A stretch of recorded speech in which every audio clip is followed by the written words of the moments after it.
Hi, during the corona pandemic, a lot of people bought their first house.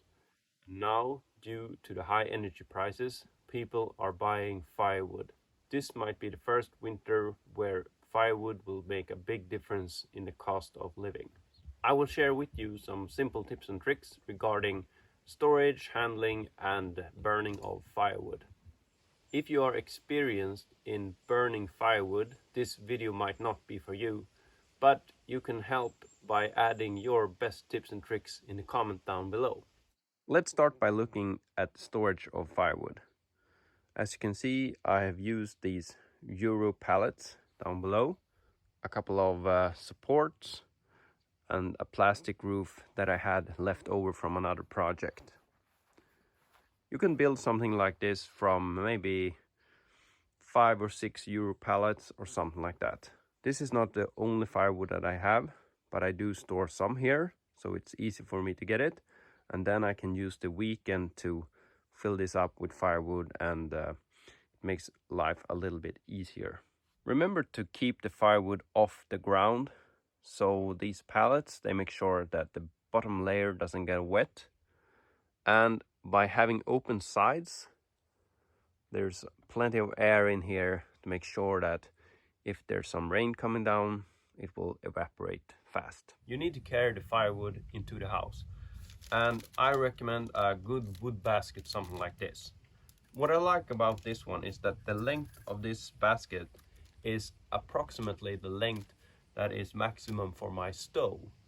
So if I cut the pieces in about 37.5 centimeters, they fit perfectly in the stove, and when I fill this up, it's not so much air here, so I can really fill it up.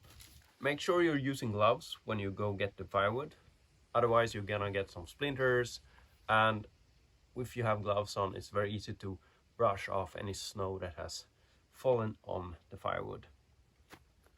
I do recommend using a headlamp when you handle firewood, because then you can see what you're doing and you have both your hands free. Make sure you put the biggest pieces on the top in the carrying basket, because when you go inside, those big pieces, they will go in the bottom of the fireplace. I have these small pieces, so I can use them as tinder wood, and I think it's quite easy to grab a fistful of these when you're out and getting the big ones.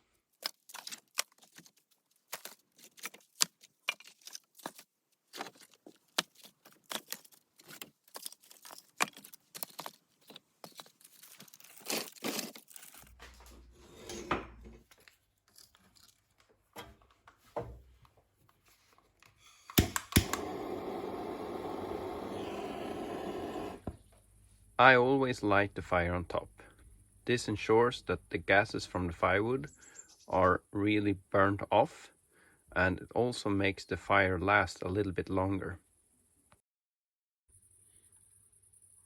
When the fire is burning really well and you have a big draft, you can close the stove damper a bit. You close it to reduce the draft a bit. This way you will keep the fire burning for a longer time, and you let less energy go up in the air. Be careful not to close it too much.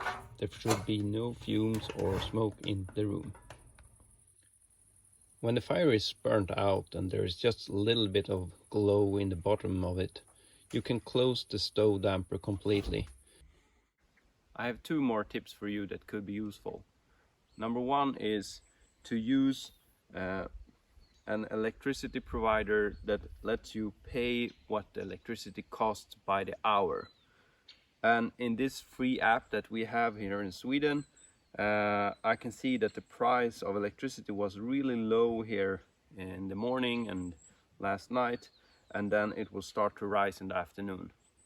So this morning and this night, it would be much better for me to use my heat pump instead of wasting firewood that takes a lot of effort to gather, or you might have paid a lot for your firewood.